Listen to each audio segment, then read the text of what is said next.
Bom dia, boa tarde, boa noite, torcedor e sócio do Clube de Regatas Vasco da Gama. Você acha que existem coisas que só acontecem com o Vasco? Perder, por exemplo, para Cabofriense, que estava sem ganhar de ninguém num campeonato carioca nivelado por baixo, com um time mal escalado e mal administrado? Se você acha que isso é o pior dos mundos, então continue me acompanhando. Eu sou o Ivan Luiz Maia Pereira, sócio estatutário e torcedor do Vasco, que ouviu muitas histórias do meu saudoso avô, que como sócio proprietário ajudou a construir São Januário, e que hoje, do alto dos meus quase 70 anos, resolvi conversar com vocês sobre os meandros da colina. Quando eu me propus a falar das coisas internas do Vasco, ou seja, da sua política e da sua administração, confesso que não imaginava ter tanto assunto por tanto tempo. Eu sempre soube, pela nossa história, que a política do Vasco era efervescente, mas confesso que ultimamente ela tem tomado o tempo todo do clube. Meu avô e eu, mesmo durante toda a minha vida, presenciei muitos momentos de crise política no Vasco, mas sempre entremeados de momentos de paz e avanços, de lutas e vitórias, títulos e consagrações. Hoje, infelizmente, a realidade é outra. As vitórias e conquistas estão cada vez minguando mais e as lutas políticas vêm escondendo o passado de alegria e felicidade do torcedor vascaíno. Tristemente, isso vem acontecendo há algumas décadas e cada vez com maior frequência. Logo após a vinheta, continuamos a falar sobre a realidade do Vasco. Até já! E não esqueça de dar seu like, fazer seu comentário, compartilhar este vídeo e se inscrever neste humilde canal se ainda não tiver feito. Volto já!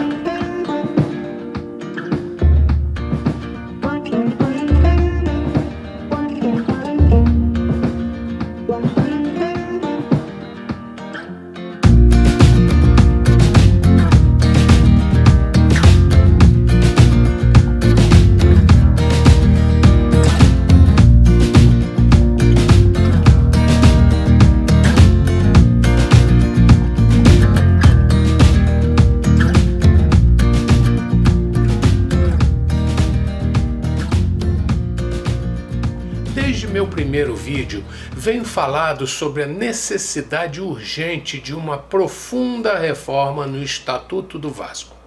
Mas uma reforma que preserve os ganhos dos sócios e não os exproprie ou os diminua. O Vasco é um clube que sempre preservou o direito dos menos favorecidos. E isso não pode ser escamoteado. Ser sócio-torcedor é muito importante num mundo plural como o de hoje, mas ser sócio estatutário com direito a voto é mais importante ainda. Não podemos substituir o sócio estatutário com direito supremo de escolher seus dirigentes por um título que mantenha o sócio alijado do processo eleitoral do clube. A proposta de eliminar a categoria de sócio geral, abrindo a possibilidade de migração para sócio proprietário, onde a taxa de adesão é maior, mesmo que se proponha mantê-la em torno de um salário mínimo, no mínimo é uma mudança sem sentido, posto que esta categoria não foi e nunca será a causa dos problemas do Vasco. Então pergunto, a quem interessa isso e com que intenção? Essa é só uma das muitas propostas de mudança do Estatuto do Vasco e que faz parte de um pacote de alterações que vem causando muita desconfiança entre alguns dos membros do Conselho, principalmente aqueles que têm o hábito de ouvir as massas. Desconfio que o atual presidente do Conselho Deliberativo não seja muito aberto a aceitar opiniões alheias, além daquelas provenientes do seu próprio grupo político, o Identidade Vasco.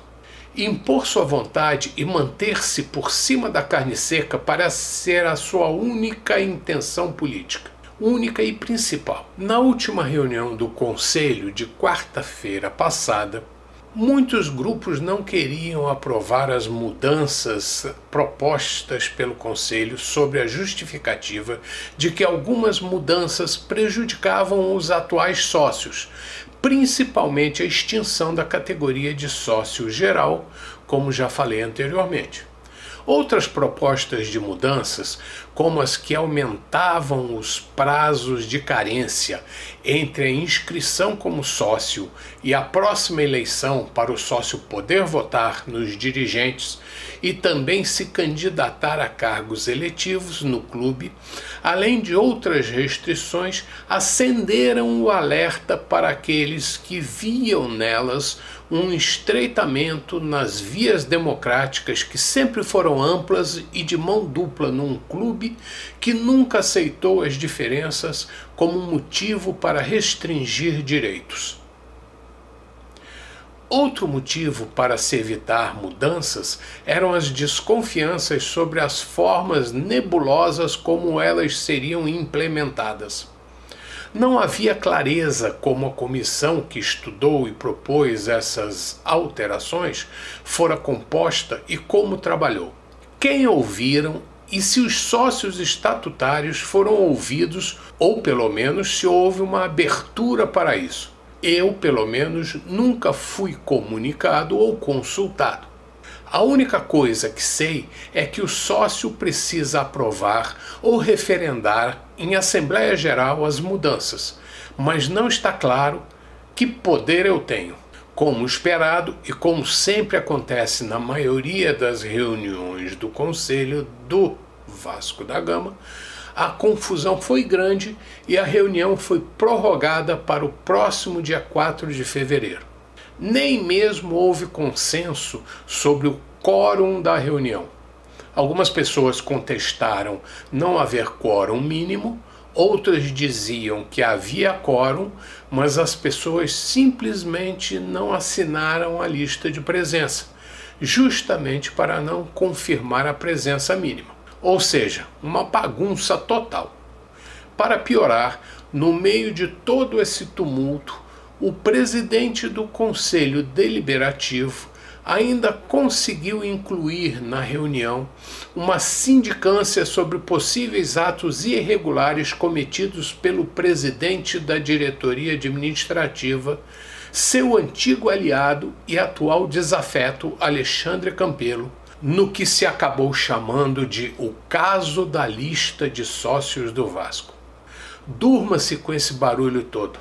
No final, Monteiro, presidente do Conselho, convoca uma reunião do Conselho de Justiça composto por 10 conselheiros para analisar e decidir sobre o resultado da sindicância que tentou apurar se houve irregularidades em associações efetuadas em agosto de 2019.